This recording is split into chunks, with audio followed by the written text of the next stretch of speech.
It all comes back to this sense of what you maybe should be doing and feeling guilt over things you are doing and all this kind of stuff where honestly, you just need to stop and realize that you're okay.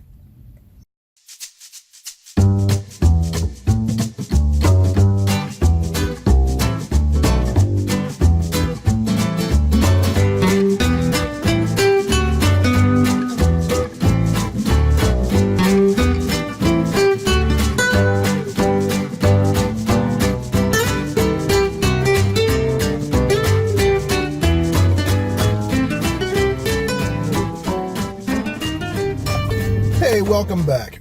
Wanted to continue my series on mental health and wellness a little bit, and so yeah, thought we'd continue, and here we go. All right, so in talking about last time we were talking about mental health and depression and some ways people cope inappropriately. So I thought I'd spend some time on how you can cope appropriately, especially with some of the stressors at work and things like that. And I'm going to be focused primarily on IT experiences, especially, and not necessarily specifically to Citrix necessarily, but just in general to IT. So hopefully this is something you can share with your friends and even your enemies, whoever. So yeah, feel free to share this video. It's perfectly okay to do that. Anyway, so here we go. So let's see. So a couple things about people talk about work-life balance, and I used to like that phrase. I'm starting to find that I'm not so sure that when I talk about work-life balance, that meshes with other people's definition of it. Sometimes I think people think of in terms of work-life balance being related to time. I don't think that's healthy. I think if you are obsessed with the time you spend in one place or another, that can be pretty seriously unhealthy as far as your time spent, that sort of thing. So honestly, I think a better way to approach that is to say, where is your balance of maybe not just efforts, but in terms of where your heart is, I guess you could say, like where is your mental effort, where you care the most. That's what you should be balancing, not necessarily your time. And so, yeah, there's a sometimes that does end up being, time related or whatever, but that shouldn't be the time element of that. Should not be your focus.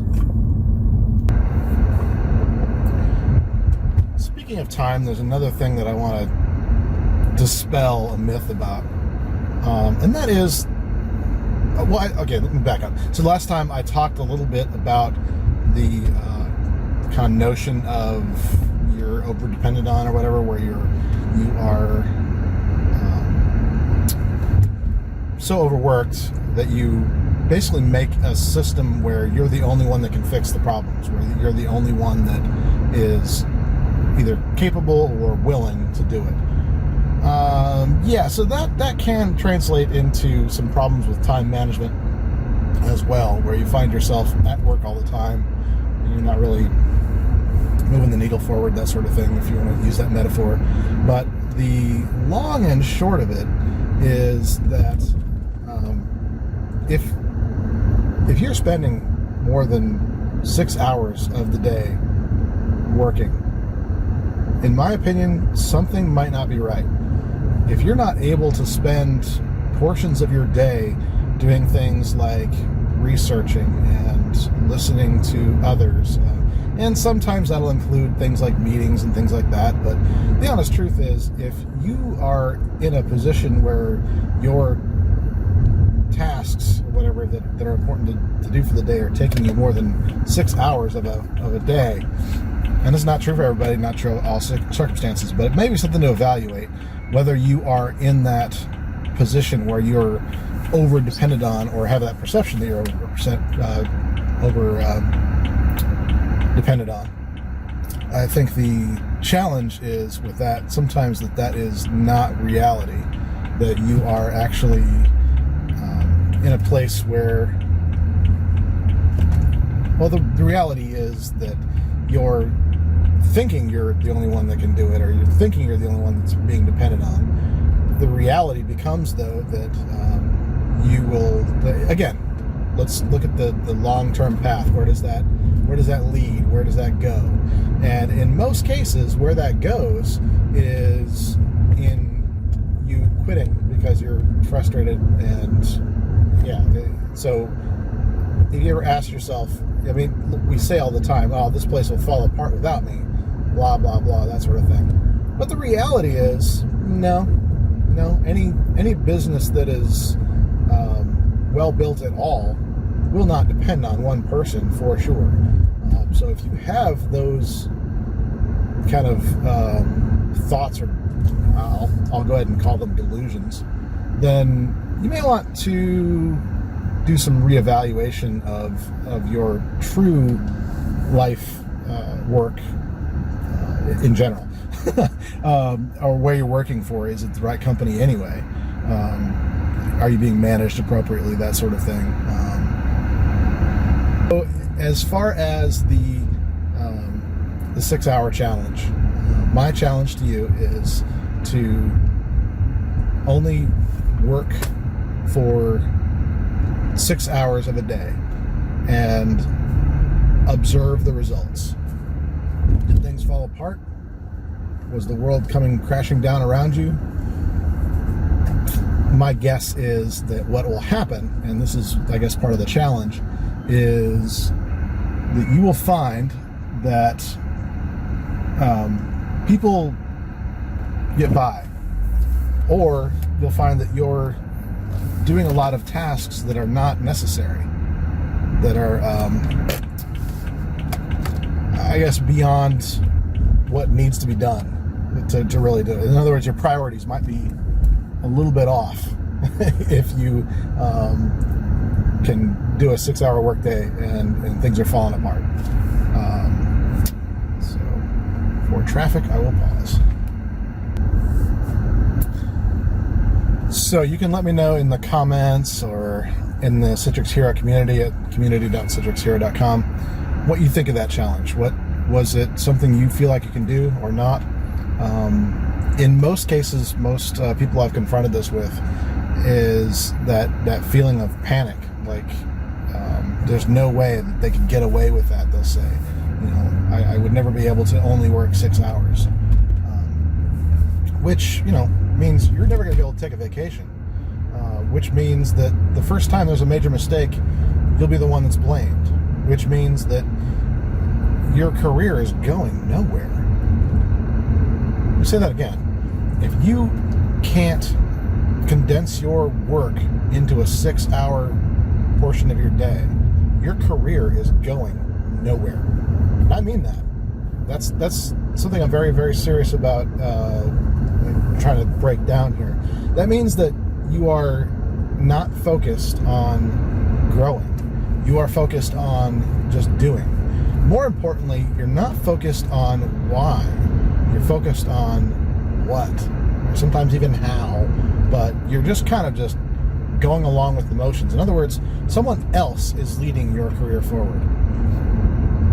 So that portion of that is something that's really important to address of, okay, how much time am I spending on tasks that don't either work for me in my career, or B, sometimes they don't even work for the business. There's a lot of things we do, and we have to be honest with ourselves that we are not managing our time well. And this is something that I'm trying to work on. Let me tell you a quick little story. So my office at home has no less than 4 monitors up at any given time, which seemed really cool when I built it, and has usually been a good thing. But what I'm finding to be true is that I tend to put things up on those monitors and keep them up. Things like Outlook, things like I use Franz for managing my chat programs and things like that. So those things tend to persist and stay up. Well, the problem is that I end up not using my time very well because I am just constantly in a state of checking through things and making sure there's nothing I need to pay attention to instead of just focusing on the one task. It's getting to the point where I'm pretty much ready to just sell off those huge things, my bank of monitors, and just focus elsewhere. Or I might just split those monitors up into individual workstations for others to use and that sort of thing, or just to be able to be splitting up my tasks. But the point is that sometimes we fill our workday up with things that are not really important, or we're just not very effective at what we're doing. And so that can actually lead to a mental health problem. And that is mostly in regards to fatigue, but there's a sense of hopelessness that you find with that. And that is another cause of depression. In fact, when you break down, I hate to be so dramatic about this, but when you break down what causes suicide, it's always that sense of despair and hopelessness that it cannot change. You know, nobody's holding a gun to your head and asking you to go to work, to use another extreme example. But anyway, it's not that you don't have to work. You can choose to live off of the welfare of your whatever governmental state or fellow man or whatever. You can make that choice. The reality is you feel, so I hear this all the time, I have to go to work, I have to do this, I have to do that. The reality is you don't have to. The reality is you are making a choice every time you go to work, and you have to recognize that. Otherwise, you are giving that power to someone else and holding yourself basically hostage to somebody who's not trying to hold you hostage. It's kind of ridiculous, but that's exactly what people do. And so in terms of mental health, you have to realize that you are making a choice and own that choice. In other words, you have to say, no, I am working late tonight because I've made the choice to. You know, if the choice is I don't work and I lose my job, then, you know, this is especially true in IT right now, and very true in the Citrix world. Trust me, there are other jobs out there. You know, you are not in a danger of a long-term problem if you are fired for, you know, not staying late for a job. Now, if it's a crisis or something like that, obviously, you know, gosh, don't be that guy. Don't just abandon everyone in the middle of a crisis. You know, that's not cool. But at the same time, those of you that follow me on, you know, ctxpro.com and things like that, you know that I have a mentality of prepare for the crisis before the crisis happens. In other words, get a good methodology going so you don't have a problem with it when you can't deal with it. That's kind of a side. That's another aside, and maybe we can address that at some point when it comes to mental health. Is, you know, you won't rise to the occasion. You'll only rise to your level of preparedness, and you can write that down. You will not rise to the occasion. You will only rise to your level of preparedness, and that is true in mental health as much as it is in IT and just everything. So you need to be prepared for that, and that means making choices and making priorities and connecting with why. If you don't have a good reason why you're working, and, you know, not that making money to support your family isn't a good reason, but, you know, honestly, that can be done in a lot of different ways. That doesn't hold you hostage to one particular way of working. Let's be honest with ourselves, okay? Let's not get into this place of self-deprecating despair and that says you're so worthless that nobody else is going to want you. Knock it off, all right? Just knock it off. Sorry, a little tough love there. But anyway, so the thing is, you have to find a way to limit your time and boost your productivity by limiting distractions. That leads to mental health, and that is something I'm preaching to the choir, I guess you could say, or I'm talking to myself with that. I'm putting it on video mostly to remind myself that I need to get better about this. I really, really do. Especially with what I'm doing these days, where I have a lot of different types of work, where it's not just one type of work anymore. It can really cause a lot of stress and almost trauma in my life where I do that. And so that's important. I mentioned connecting with your why. In other words, know why you are working. That is super important. If you don't have a good motivating factor that is driven by something that is real, then you will have nothing but problems in life. If you are married and you don't know why you married your spouse, what are you doing? Honestly, same thing with work. If you don't know why you're working, then what are you doing? Take care of yourself. It's okay. There is work all over the world. There is things you can do with your mind and your hands. It doesn't have to be what you think it is just because it's what you've always done. If it's not making you happy anymore, if it's not fulfilling a greater purpose in your life, then move on. If your purpose, your why is that you really like solving problems for people, then yeah, IT work is typically a good way to go.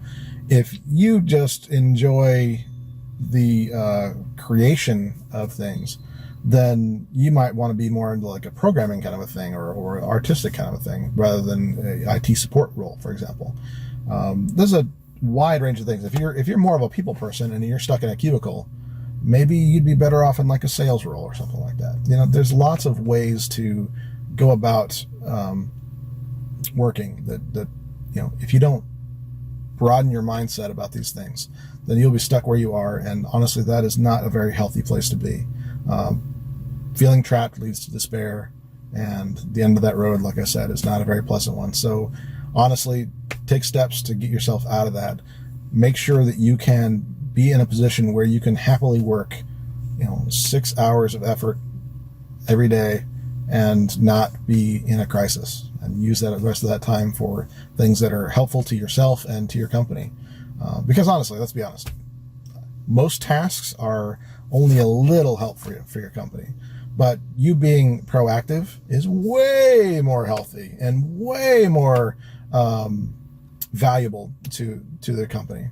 That's just the truth. All right, we're going to take a pause, and we're going to come up with some other things you can do to increase your mental health in IT. We'll be right back.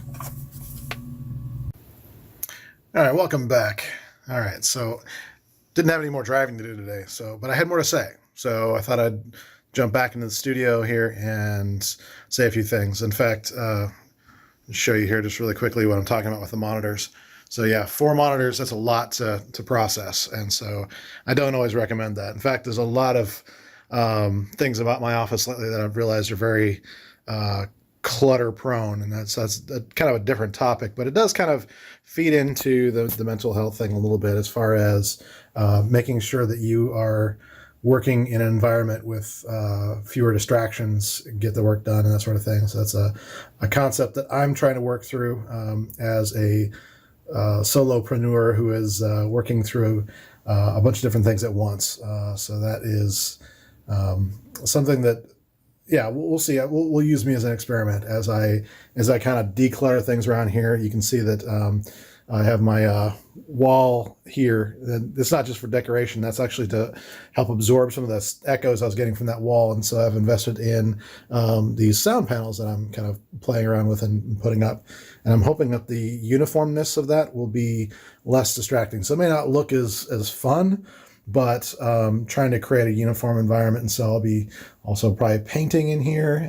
You can see this is a very large room that I'm using as my office. And so there's a lot that can be done. And then I use wall size Post-it notes and things like that. And so I'm kind of back and forth as to whether I will keep those up long term like I have been. There's probably a few that I will, but I might be trying to reduce that. So reducing stimuli is, I guess, what I'm getting at here. So the less is more kind of approach when it comes to that. So that is something to consider. What things are causing your stress level to just increase by little things. I mean, we should always be attacking the big things, right? But there might be little things that you need to optimize as far as that goes as well. I am also working on my health a little bit. I've watched that decline over the last few months, and about a year and a half or so.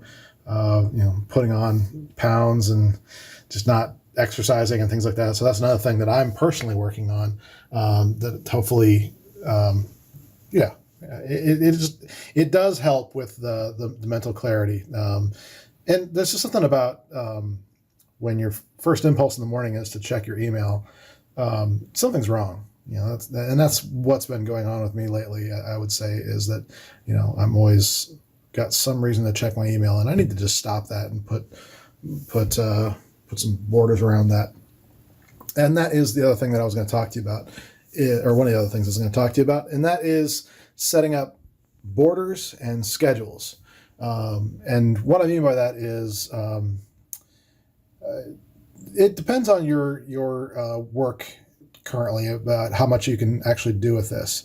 But by and large, if you can, you really need to make it so that you leave at a certain time, and that's not negotiable, where you're done for the day, and that's your thing. So as much as you can do that, the healthier you will be mentally. Now that sometimes means that a little bit of stress, but here's the thing: like we were saying before, it's really your level of preparedness, not that you'll rise to the occasion with that. And so, if you know that you are leaving at 6 o'clock, a colleague of mine has his lights scheduled to go off at 6 o'clock. He trains his smart home to just kill the lights at that time. All right. And so that's one way to kind of get that cue. But if you know that's coming, and I don't know if he's gone to the extreme of putting that into someone else's control. I mean, that would be one way to do it to make sure.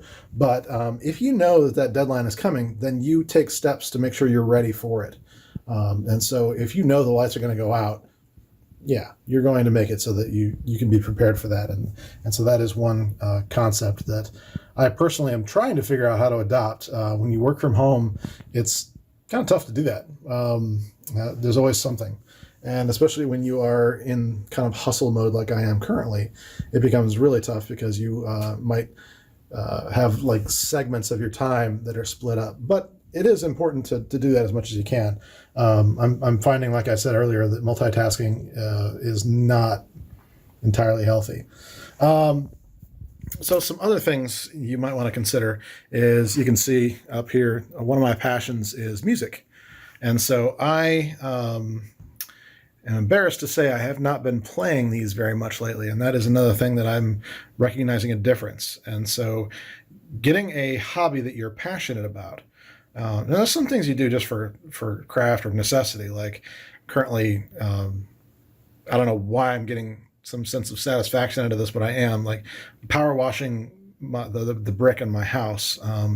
It's got a condition where it's kind of doing these salt crystal things, and so I have to kind of slowly go through and low pressure power wash them so I don't damage the brick, but it gets the stuff off so that it didn't get all moldy, that sort of thing. There's not satisfaction in that. Same kind of thing goes for hobbies. Like, if you can find a hobby that you enjoy getting better at, that actually helps your mental state quite a bit. And so that is something that is definitely worth looking into. So that's something, might be music or whatever it is. That's something to strongly consider, kind of allowing time for it. And that's the final thing I'm going to leave you with as far as mental health goes, and that is to schedule times where you're not scheduling time. In other words, you want to actually have blocks off on your schedule to do things that are kind of unstructured. If you live a life like I do, if I don't put things down, then other things will take its place. And I'm not talking like scheduling, like going to your kid's soccer game or whatever. That's something you should just be doing. All right, that's something you should schedule and make that non-negotiable. I'm talking about time for you. Talking about time to actually develop yourself and to have time where you're just unwinding. And it doesn't matter what that is. I mean, there's certain activities that are healthier than others, obviously. I mean, I know a lot of IT people that will do gaming and things like that, and that's fine. Just make sure you're doing such things in moderation, and only when it's your structured, your scheduled unstructured time. So if that's your time, you spend it how you want and what makes you happy and what makes you relax. But just make sure you do it. Yeah. Again, one of my mentors, Michael Hyatt, reminded me this January, what gets scheduled gets done. And so if you don't schedule time for yourself, it won't get done. That's just a reality of our modern working world. So if you don't do that, you are basically going to lose. Now, one thing I'll say about that, because this is the danger that I initially fell in with this, is that I would schedule little blocks of time for myself to do whatever I felt like doing. Well, the problem was what I was doing with that time. A lot of it was spending time on social media. And, unfortunately, this does include YouTube. So, I mean, not that I really advise that, but it is something where I can just disconnect my brain and hopefully learn something. So it's better than just sitting there scrolling. But it may not be the best thing to use that time for, but it's whatever works for you. I know some people that will do classes and things like that, and things like that. But anyway, the point is things like social media, and that can be LinkedIn, it can be Facebook, Twitter, whatever. If you find yourself just endlessly scrolling and you don't really have a purpose behind it, that means you're not getting value out of it, and you should probably stop. If it's a high value activity, like you are looking through photos of your nieces and nephews, or things like that, that's fine. But if it's low value activity where you're just scrolling for the sake of having scrolled, or because it's a habit for you, that is just not healthy. Mentally, it's just not healthy. It's actually an addiction, and you need to treat it as such. I'm just saying. The other thing with that is your activities online can reflect your mental health in a way. So if you are constantly getting angry at things, if you're one of those people that post angry things to YouTube messages, don't do that. That's not healthy. You don't help anyone. You don't help yourself. You don't feel better when you do it. So just don't make the angry posts. Don't get into that. All right. So that's one thing to say about that. The other thing is, if something's not building you up, consider dumping it. It's just not worth your time. I did this recently. I uninstalled Facebook from my phone. I uninstalled Instagram, Twitter. All these things are gone. The other thing that's left right now is LinkedIn, and that's just because when I go to conferences, there's actually a function with that where you can actually get connected with people immediately with LinkedIn on their app. Maybe we'll talk about that sometime, but that's valuable to me. And so for me, that is a valuable interaction, social networking kind of thing. And so that's valuable. I also have, obviously, the Citrix Hero mobile app from Mighty Networks. That is a high value activity for me. And so I do that. So I'm getting this concept from a book called Digital Minimalism, and I'll go ahead and link that down below for us here, and make sure you have the ability to get to that. But it was a great read and a great way to kind of get a wake-up call.